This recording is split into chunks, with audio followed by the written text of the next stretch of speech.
In the real match of the night, in my opinion, we had for the Cruiserweight Championship, Cedric Alexander defending against Buddy Murphy in his native Australia. He's from Melbourne, that's where the show took place. This match was fantastic. They weren't given a ton of time. God forbid they had to devote an entire hour to fucking Triple H and The Undertaker in the main event, between the entrances and the video packages and the match itself and the fallout and the aftermath, post-match shit, whatever. God forbid we give the Cruiserweights more than 10 minutes. But the match was great. I thought they made the most of the time. It was really exciting. The crowd was invested in the action. Buddy Murphy is just a lot better than most people give him credit for. Because if you have not been tuning into 205 Live this year, and your last image of Buddy Murphy is him as a tag team guy with Wesley Blake, then you're really missing out. Because this guy is fucking awesome. And him and Cedric had an amazing match here. I thought they really worked well together.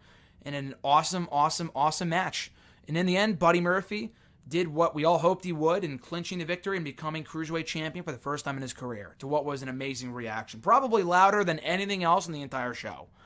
So I love this a lot. And hopefully it kind of changed the opinions of officials on the Cruiserweights. I'm not saying you need to put them back on Raw. Honestly, I would rather have them off Raw. If Vince McMahon has nothing to do with that product, then I am completely content with that. I think if they're under the control and under the supervision of Triple H, they'll do just fine.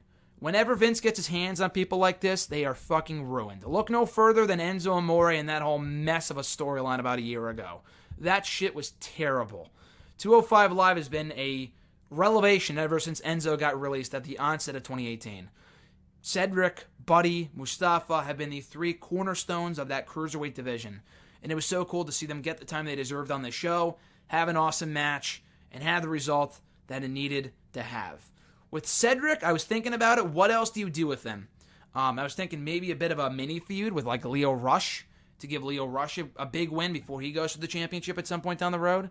But beyond that, Cedric has faced and beaten everyone. Has beaten everybody on that roster, including Mustafa Ali.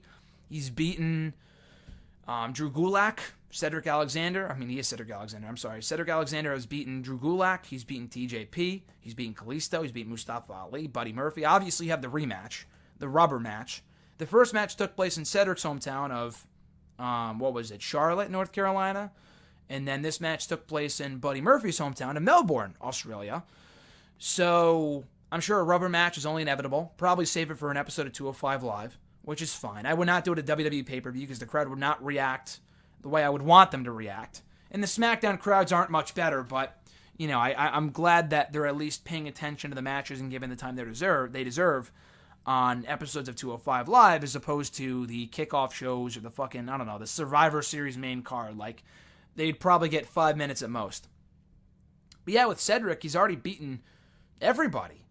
Buddy Murphy, Mustafa Ali, TJP, Drew Gulak, Kalisto, Hideo Itami, Tony Nese. Who else is there left for him to beat? The Brian Kendrick, Jack Gallagher. He's literally beaten everyone in that division. Aside from maybe Leo Rush. So I would do that match. I would do Alexander and Rush at some point to kind of build up Rush. And at that point, I would get Alexander off the show. Hopefully by early 2019, I would put him on SmackDown. I think it should be a lot like 205 Live where you win the championship and then you can kind of move on to somewhere else. I would not have him win the title, then just be bounced around the division. It's kind of a waste because what else can you do? He's already been champion now for 6 or 7 months with Cedric. It's time to move on. There's nothing left from that in that division. He's been a part of the relaunched Cruiserweight division since the fucking beginning. There's nothing left for him to do. So I would put him on SmackDown, personally. I think Alexander mixing it up with AJ Styles, Daniel Bryan, Andrade Cien Almas. We had a great match with an NXT a few years ago. Those guys, Shinsuke Nakamura. I don't know. I feel like Alexander would be a great fit for the blue brand. 205 Live's been great to him, but you can only do so much. The guy chased the championship for like 2 years, finally won, had an awesome reign. He's since dropped it. I doubt he'll get it back in the rematch, which is bound to happen inevitably, which I'm looking forward to because it's going to be an amazing match, hopefully the best of the 3. But what else do you do with him? Like, again, you can have him feud with Tony Nese, but again, been there, done that. He has faced and feuded with everyone on that fucking roster, except for Leo Rush. So beyond that obvious program, I'd move Alexander to SmackDown. And hopefully over there he's given a chance to shine and not, relegated to undercard duty because, he's a cruiserweight, he's a loser. No, the guy's awesome. Alexander is excellent.